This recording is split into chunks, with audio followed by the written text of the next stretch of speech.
दोस्तों, आप अप्रैल 2023 को हमेशा याद रखने वाले हैं क्योंकि इस महीने में भारत ने ऐसे कई बड़े काम किए हैं जिसकी कल्पना आज से 10 साल पहले किसी ने भी नहीं की होगी। लेकिन भारत ने दो ऐसे कदम उठाए हैं जिसकी वजह से भारत करोड़ों जानें बचाने वाला है। साथ ही भारत पड़ोसी देशों को भी ऐसी तकनीक देने वाला है जिसके लिए अभी तक केवल 4 देशों को ही जाना जाता है। और अब भारत ने एक ऐतिहासिक काम को करके अपना नाम भी इस लिस्ट में दर्ज करवा लिया है क्योंकि दोस्तों, भारत ने खुद की नेविगेशन से पहली नाविक चिप लॉन्च कर दी है। भारत के खुद के जीपीएस सिस्टम के पहले सैटेलाइट का लॉन्च 2013 और आखिरी सैटेलाइट को भारत ने 2018 में लॉन्च किया था, जिसके लिए भारत द्वारा बनाई गई 7 सैटेलाइट का प्रयोग किया जाता है। एलिना जियो सिस्टम नाम की भारतीय कंपनी ने नाविक सिस्टम बेस इस चिप को डिजाइन और बनाया है। सबसे खुशी की बात तो ये दोस्तों कि इस चिप को पूरी तरह से भारत में ही बनाया गया है। ये 12 नैनोमीटर टेक्नोलॉजी पर आधारित चिप है जिसमें पहले बैच में इसकी 10,000 चिप बनाई जाएंगी। और दोस्तों, ये सेमीकंडक्टर चिप इतनी कारगर होंगी कि इनका प्रयोग आर्मी के साथ साथ कैब सर्विस और मोबाइल हैंडसेट में भी किया जाएगा। यानी यहाँ जीपीएस केवल 20 मीटर की ही एक्यूरेसी देता है, वहीं नाविक चिप के प्रयोग से 5 से 10 मीटर की एक्यूरेसी हासिल की जाएगी।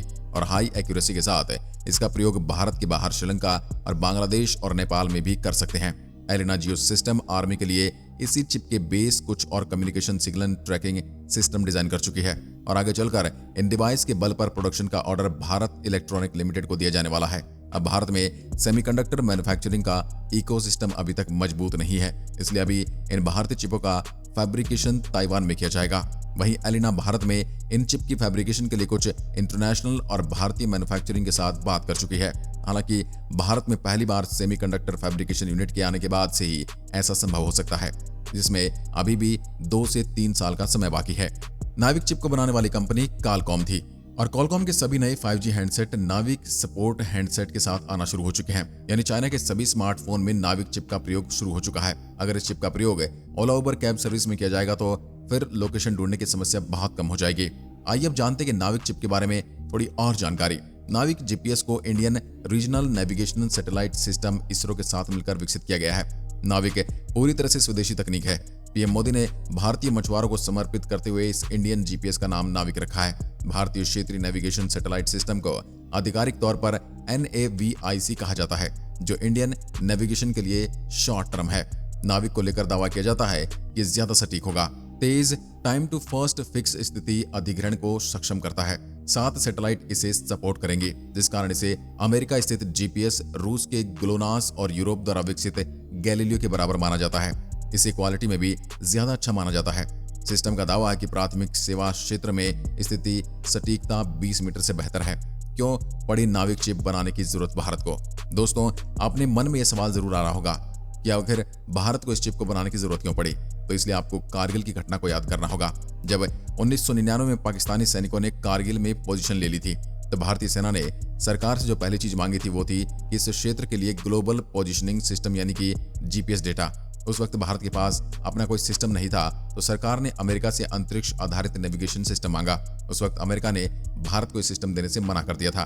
उस वक्त भारत को स्वदेशी उपग्रह नेविगेशन प्रणाली की जरूरत महसूस हुई थी, जिसके बाद इस सैटेलाइट सिस्टम की पहली बार घोषणा 2007 में की गई थी और उसे 2012 तक पूरी तरह से कार्यात्मक होना था। लेकिन कुछ समस्याओं के कारण ऐसा न हो सका, जिसके बाद 7 में से पहला उपग्रह 2013 में क्लास में भेजा गया था। अब इस चिप के कुछ फायदे की बात कर लेते हैं। आज लाखों products, car, washing machine, smartphone और इसी तरह कई नए गैजेट्स कंप्यूटर चिप पर निर्भर हैं, जिन्हें सेमीकंडक्टर कहते हैं। इस समय इंडस्ट्री की डिमांड पूरी करने लायक कंप्यूटर चिप बन नहीं पा रही है, इसलिए कई पॉपुलर गैजेट्स की डिमांड और सप्लाई में बड़ा गैप आ गया है। सेमीकंडक्टर चिप्स सिलिकॉन से बने होते हैं, इलेक्ट्रिसिटी के अच्छे कंडक्टर होते हैं, इन्हें माइक्रो सर्किट में फिट किया जाता है, जिसके बिना इलेक्ट्रॉनिक सामान और गैजेट्स चल ही नहीं सकते। सभी एक्टिव कंपोनेंट्स इंटीग्रेटेड सर्किट्स यानी IS, माइक्रोचिप्स, ट्रांजिस्टर और इलेक्ट्रिक सेंसर इन्हीं चिप से बने होते हैं। ये सेमीकंडक्टर की high end computing, operational control, data processing, storage, input और output management, sensing, wireless connectivity और कई अन्य कामों में मदद करते हैं। ऐसे में chips artificial intelligence, quantum computing, advance wireless networks, blockchain application, 5G, drone, robotics, gaming और बियरेबल्स का अभिन्न हिस्सा बन चुके हैं। फिलहाल आने वाले नए स्मार्टफोन में आप एप्पल और सैमसंग नाविक चिप का प्रयोग होता हुआ देख पाएंगे और तब ओला उबर जैसी कंपनियां भी जीपीएस की जगह नाविक चिप का प्रयोग करेंगी। आज की वीडियो में बस इतना ही। अगर वीडियो पसंद आए तो लाइक कीजिए और ऐसी वीडियोस के लिए चैनल को सब्सक्राइब जरूर करें। धन्यवाद।